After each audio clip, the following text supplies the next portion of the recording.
नमस्कार दोस्तों, स्वागत है आपका टीचर्स वे में। दोस्तों जीके एंड जीएस की क्लास नंबर 11 आज हम करने वाले हैं। 11 में कल हमने 10वीं क्लास में मुगल साम्राज्य में एंटर कर लिया था, मध्यकालीन भारत ठीक है, इतिहास की बात करें जिसमें हमने मुगल कालीन में बाबर के बारे में पढ़ा, हमने शेर शाह सूरी के बारे में पढ़ा, शेर शाह सूरी के बारे में पढ़ा, हुमायूं के बारे में पढ़ा, ठीक, हुमायूं के बारे में पढ़ा।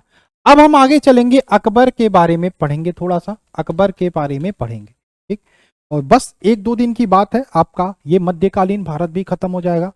आधुनिक भारत हम कंप्लीट करेंगे, उसके बाद दो तीन क्लास, दो तीन नहीं चार, कम से कम 5 क्लास और मैं इतिहास का लूंगा जैसे ये पीडीएफ खत्म हो जाएगा। वो जो प्लस 5 क्लास होंगे आपका मध्य आधुनिक भारत से रिलेटेड कुछ महत्वपूर्ण क्वेश्चंस होंगे, उनको मैं पढ़ाऊंगा। उसके बाद ये आपकी हिस्ट्री खत्म हो जाएगी, उसके बाद हम जियोग्राफी शुरू करेंगे जिसमें भारत का भूगोल पढ़ेंगे, ठीक। आप सभी लोगों से निवेदन है, जिन लोगों ने चैनल को सब्सक्राइब नहीं किया, पहला काम चैनल को सब्सक्राइब करो, मन लगा के ध्यान से पढ़ते रहो, क्योंकि भाई सरकारी सीट चाहिए तो पढ़ना पड़ेगा, ठीक, पढ़ना पड़ेगा, ठीक। और भाई शेयर भी करते रहो आप सभी लोग, जो भी आपके दोस्त यार देखते हो भाई, हैं, मम्मी को दिखाओ, पापा को दिखाओ। अच्छा है ना क्लास, मजा आ रहा है ना पढ़ने में, और क्या चाहिए, ठीक, मजा आ रहा है ना पढ़ने में, और क्या चाहिए है। आपकी गर्लफ्रेंड हो तो उसको भी दिखाओ, है, साथ में बैठ के देखो, ठीक। चलो ठीक, तो अकबर के बारे में पढ़ेंगे। अकबर की बात करें, अकबर के बारे में हमने आपको लास्ट क्लास में बताया था। अकबर के बारे में लास्ट क्लास में मैंने बताया था, क्या बताया था कि हाँ, कि हुमायूं के निर्वासन काल में, यानी कि हुमायूं जब भाग गया था, शेर खां के बीच जब युद्ध हुआ था तो उसके भाग गया था, ठीक। तो उसके बाद निर्वासन काल में 1542 ईस्वी में अमरकोट के हिंदू शासक वीर साल के महल में अकबर का जन्म होता है, ठीक? अकबर का जन्म होता है भाई, कम उम्र में ही इनको मौका मिलता है, भैया तू राजा बन जा, ठीक। तो ये राजा तो बन जाते हैं, लेकिन इन किसके संरक्षक में रहते हैं? बैरम खां के संरक्षक में रहते हैं, ठीक। अब हम पढ़ेंगे भाई अकबर के महत्वपूर्ण कार्य पढ़ेंगे, अकबर के कुछ युद्ध पढ़ेंगे, ठीक, अकबर के कुछ युद्ध पढ़ेंगे जिसमें पानीपत का द्वितीय युद्ध जो अकबर और हेमू के बीच हुआ था वो इंपॉर्टेंट है, ठीक। चलो हम बात करें, अकबर ने बैरम खां की नेतृत्व वाली सेना इसलिए लिखा क्योंकि अकबर उस टाइम बहुत छोटे थे, ठीक। हम बात करें अकबर का शासनकाल 1556 से 1605 ईस्वी तक रहा। याद रखना, अकबर का शासनकाल 1505 से 56 से 1605 ईस्वी तक रहा। अकबर का राज्याभिषेक 14 वर्ष की आयु में हो गया था, छोटे, बहुत छोटे थे तो भी इनका राज्याभिषेक हो गया। क्या 14 वर्ष की आयु में कोई राज सिंहासन संभाल सकता है? मुश्किल है। अब कोई ऑप्शन नहीं था तो इनका राज्याभिषेक कर दिया गया। लेकिन ये किसके संरक्षक में राजा बने? बैरम खां। तो ये क्वेश्चन इंपॉर्टेंट है, बैरम खां कौन थे? अकबर के संरक्षक थे। बैरम खां अकबर के संरक्षक थे, ये याद रखिएगा।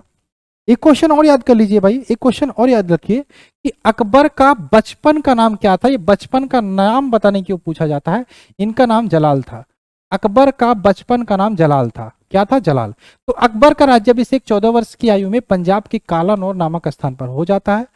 बैरम खां के अकबर के संरक्षक थे, यानी कि बैरम खां के नेतृत्व में यहाँ पे अकबर का राज्याभिषेक होता है। जलाल अकबर के बचपन का नाम था। अब यहां से जो महत्वपूर्ण क्वेश्चन बनता है वो पानीपत का द्वितीय युद्ध। पानीपत का दूसरे युद्ध की बात करें, कब होता है? 1556 ईस्वी में बैरम खां की नेतृत्व वाली सेना और हेमू के बीच होता है। और यहां पे इन्होंने, बैरम खां की नेतृत्व वाली सेना ने हेमू की नेतृत्व वाली सेना, अफगानी सेना को पराजित कर दिया था। यानी कि कह सकते हैं यहाँ पे बैरम खां की नेतृत्व वाली सेना या फिर अकबर की यहाँ पे जीत होती है पानीपत के द्वितीय युद्ध में। तो पानीपत का द्वितीय युद्ध कब हुआ था? 1556 में। किसके किसके बीच हुआ था? अकबर और हेमू के बीच कह सकते हो, या बैरम खां की नेतृत्व वाली सेना या हेमू के बीच वाले में हुआ था, ठीक। चलिए अब आइए अकबर के कुछ महत्वपूर्ण कार्यों को देख लेते हैं, जिसमें आपका सबसे पहला, अकबर ने क्या किया था? 1562 में इन्होंने दास प्रथा का अंत करने का कार्य किया था। तो अकबर ने दास प्रथा का अंत करने का कार्य किया था। 1562 में हरम दल से मुक्ति देने का काम किया था। हरम दल से मुक्ति देने का काम किसने किया था? अकबर ने किया था। हरम दल से मुक्ति देने का कार्य किसने किया था? अकबर ने किया था, ठीक।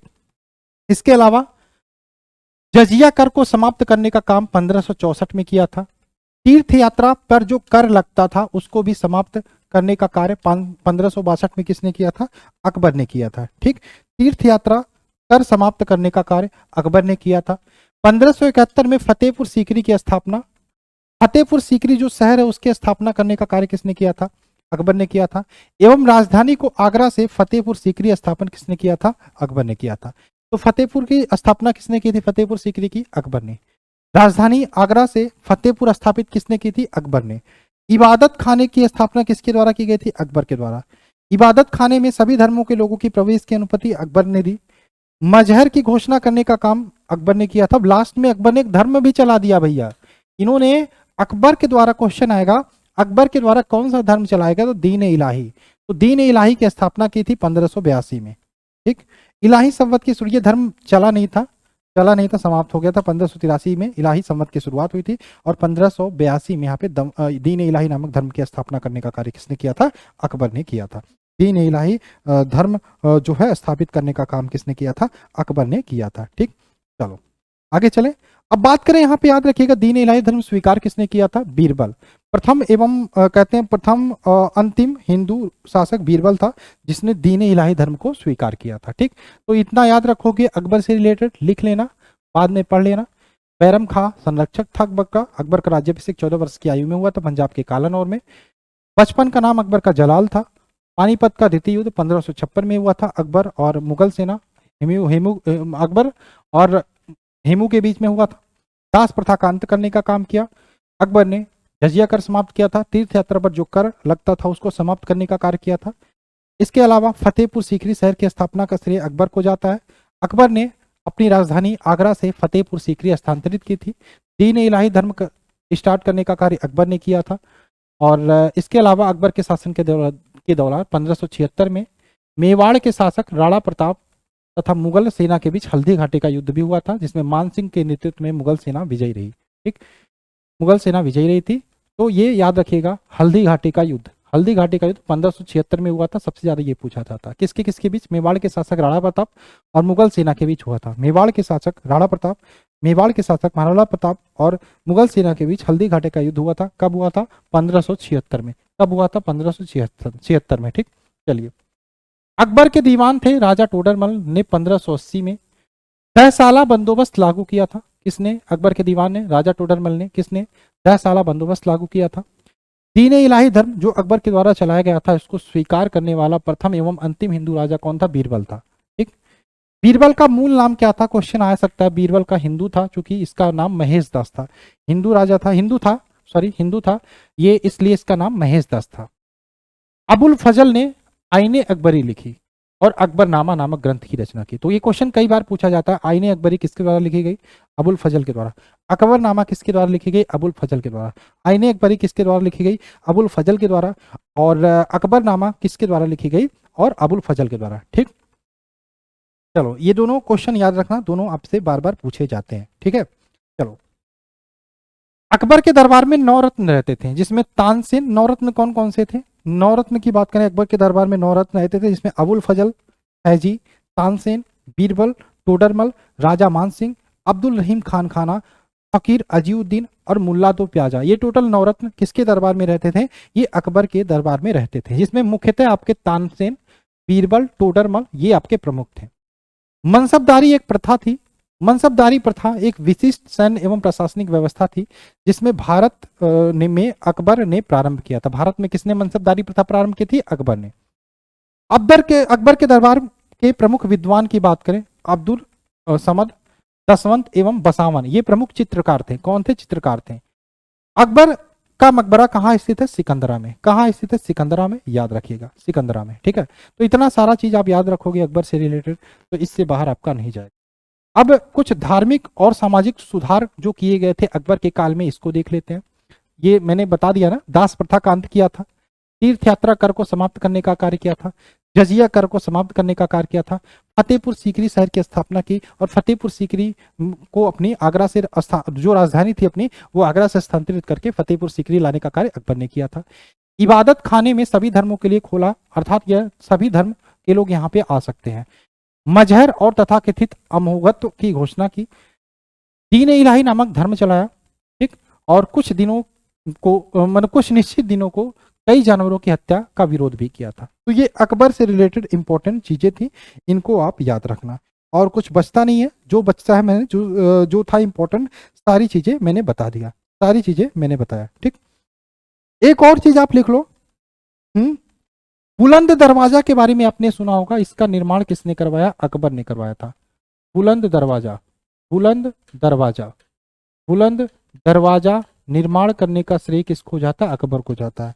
बुलंद दरवाजा, बुलंद दरवाजा गुजरात विजय के उपलक्ष्य में अकबर ने बुलंद दरवाजे का निर्माण करवाया था।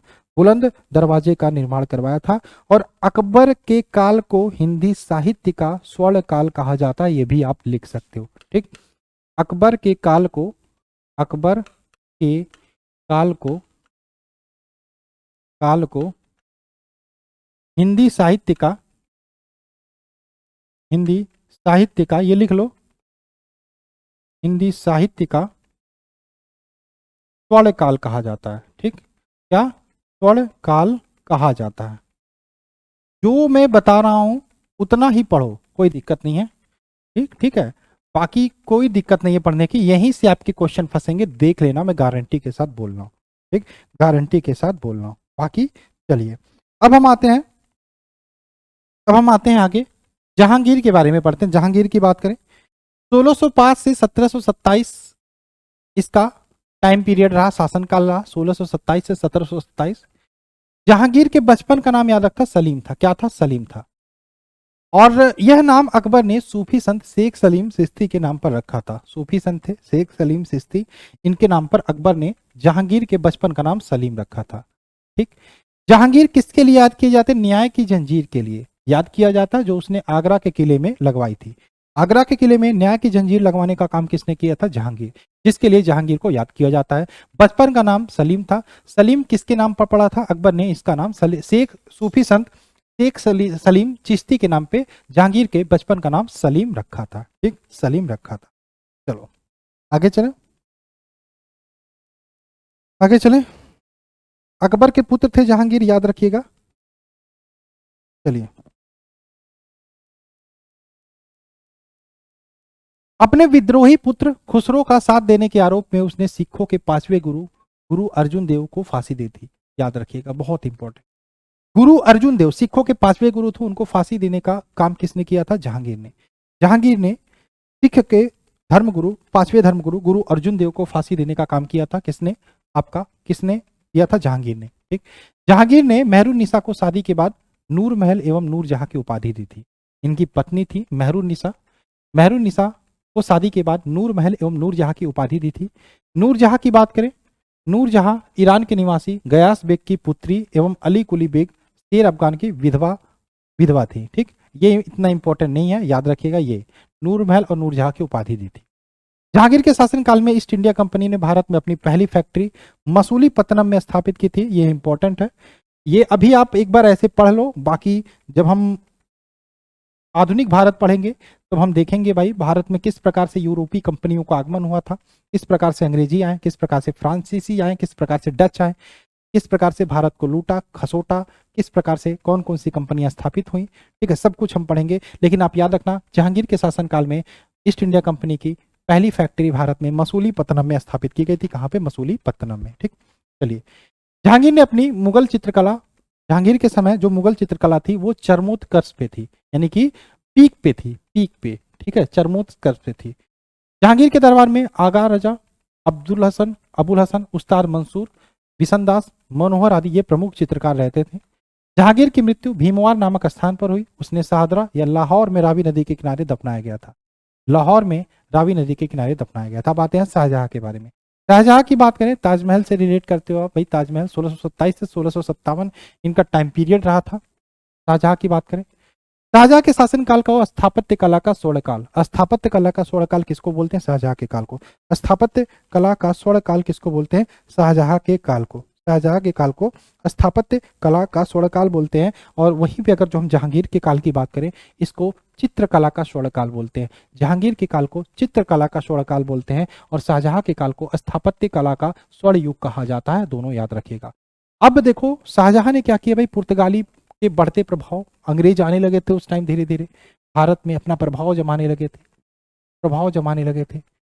हम पढ़ेंगे वास्को डी गामा के बारे में, किस प्रकार से उसने भारत की खोज की थी, किस प्रकार से भारत में लोग आए, देखा भाई यहाँ पे व्यापार करना प्रॉफिट मुनाफे का सौदा है, धीरे धीरे लोग आने लगे। तो इसके बारे में हम आराम से पढ़ेंगे जब आधुनिक भारत करेंगे, पहले दूसरे क्लास में डिस्कस हो जाएगा। तो पुर्तगालियों के बढ़ते प्रभाव को समाप्त करने के उद्देश्य से 1632 ईस्वी में पुर्तगालियों से युद्ध किया और हुगली पर अधिकार कर लिया। ठीक है, तो याद रखिएगा। उसने दिल्ली में एक महाविद्यालय का निर्माण एवं दारुल बका नामक महाविद्यालय की मरम्मत करवाई थी। दिल्ली में शाहजहानाबाद नामक नया नगर बसाया तथा यहाँ नई राजधानी स्थापित की। तो दिल्ली को राजधानी फिर से बनाने का काम शाहजहां ने किया था और यहाँ पे शाहजहानाबाद नामक नगर की स्थापना किसने की थी? शाहजहां ने की थी। ठीक, चलिए इसके बाद बात करें, बहुत important question, most important question, most repeated question, मयूर सिंहासन का निर्माण किसने करवाया था? मयूर सिंहासन का निर्माण शाहजहां ने करवाया था। मयूर सिंहासन का निर्माण किसने करवाया था? शाहजहां ने मयूर सिंहासन का निर्माण करवाया था। बेगम मुमताज महल की याद में आगरा में इसने ताजमहल का भी निर्माण करवाया था। बहुत सारी चीजों का निर्माण करवाया था, इसलिए शाहजहां के काल को स्थापत्य कला का स्वर्ण काल बोलते हैं। शाहजहां द्वारा प्रमुख इमारतों की बात करें, कौन कौन सी इमारतें बनवाई थी भाई? इसने लाल किला, दिल्ली का लाल किला किसने बनवाया? शाहजहां ने। दिल्ली का लाल किला किसने बनवाया? शाहजहां ने। दिल्ली का जामा मस्जिद किसने बनवाया? शाहजहां ने। आगरा का मोती मस्जिद किसने बनवाया? शाहजहां ने। आगरा का ताजमहल किसने बनवाया? शाहजहां ने। तो याद रखना, लाल किला शाहजहां ने, दिल्ली का जामा मस्जिद किसने बनवाया? शाहजहां ने। ठीक, आगरा का मोती मस्जिद किसने बनवाया? शाहजहां ने। आगरा का ताजमहल किसने बनवाया? शाहजहां ने। चारों याद रखना। अब देखो, उत्तराधिकारी युद्ध में औरंगजेब ने शाहजहां को बंदी बनाकर आगरा के किले में डाल दिया, जहां 1666 ईस्वी में इसकी मृत्यु हो जाती है और यहाँ पे शाहजहां का जो टाइम पीरियड था वो समाप्त हो जाता है। अब आती है औरंगजेब की बारी। औरंगजेब की बात करें, 1658 से 1707 ईस्वी तक इनका शासन रहा। औरंगजेब को शासन बनने के लिए अपने भाइयों से युद्ध करना पड़ा था। दो भाई, पापा को मार दो, भैया को मार दो, यही चलता था उस टाइम। भाइयों से युद्ध करना पड़ा था। दारा सिकोह के बारे में आपने सुना होगा।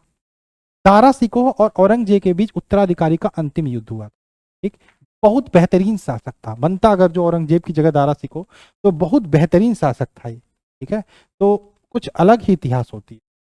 तो दारा एवं औरंगजेब के बीच उत्तराधिकारी का अंतिम युद्ध देवराय की घाटी में 1659 में हुआ और इस युद्ध में औरंगजेब विजयी रहा।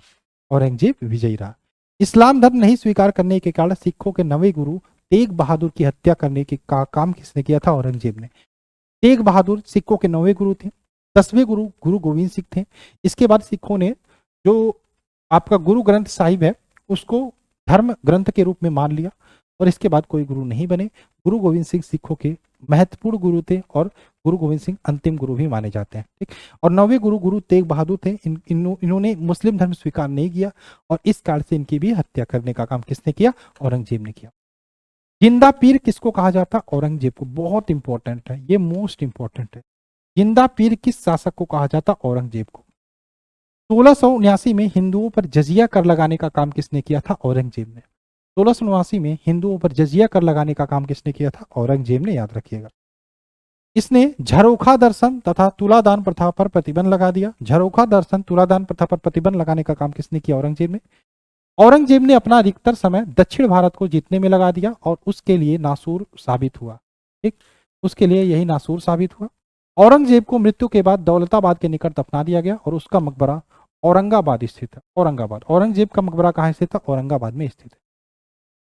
दिल्ली के लाल किले में मोती मस्जिद का निर्माण औरंगजेब ने करवाया था। दिल्ली, देखो मोती मस्जिद एक तो आगरा में है, उसका शाहजहां ने करवाया था, लेकिन दिल्ली के लाल किले में जो मोती मस्जिद है उसका निर्माण करवाने का श्रेय औरंगजेब को जाता है।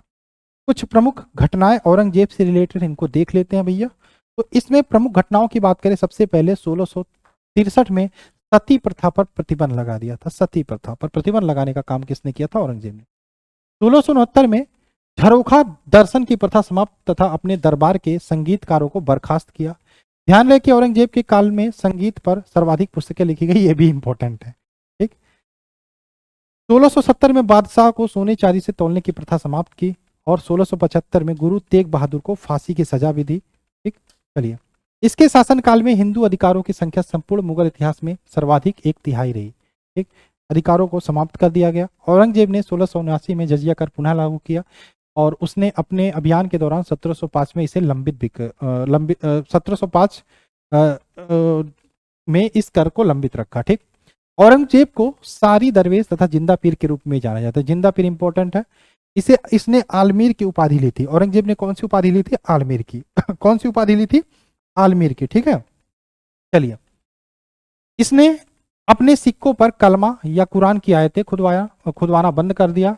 इसके पीछे उद्देश्य यह था कि सिक्के के गिरने पर पैरों तले कुचले जाने पर कुरान की अवमानना होती है। सही भी बात है, सही भी बात है। ठीक, तो औरंगजेब ने अपने सिक्कों पर कलमा या कुरान की आयतें खुदवाना बंद कर दिया। ठीक, ये क्वेश्चन अब सबसे इंपॉर्टेंट पूछा जाता है। नौरोज उत्सव जो फारसी नववर्ष था, इसको मनाना बंद कर दिया था किसने? इसने मनाना बंद कर दिया, औरंगजेब ने। ठीक, चलिए बात करें अब, इतना रहने देते हैं, बाकी एक क्लास का बचा है आपका, सिखों के गुरु के बारे में यहाँ पे बताया। चलिए इसको हम कल करते हैं, कल करते हैं। कल थोड़ा सा हम कल मध्यकालीन भारत सिखों के गुरु के बारे में पढ़ेंगे। बाकी जो इंपॉर्टेंट चीजें बनी हुई, कल एक छोटी सी क्लास लेके कल हम ये खत्म करके, यानी कि परसों से आपका हम भारत में यूरोपीय कंपनियों का आगमन, यानी कि हम आधुनिक भारत को शुरू करें। ठीक, पढ़ते रहिए, मस्त रहिए, इसी प्रकार से ये सीरीज कंटिन्यू रहेगी आपकी। हम एक बार थ्योरी वाइज सब कुछ पढ़ लेंगे, उसके बाद एमसीक्यू लगाने में भी मजा आएगा। और आप लोग भी बुक से भी पढ़ते रहिए, थोड़ा बहुत जो भी मैं पढ़ा रहा हूँ। ठीक, आपको एकदम मलाई मलाई चीजें मिल रही हैं। ठीक, तो पढ़ते रहिए, मस्त रहिए, मिलते हैं इस क्लास में। बाय बाय, जय हिंद, जय भारत।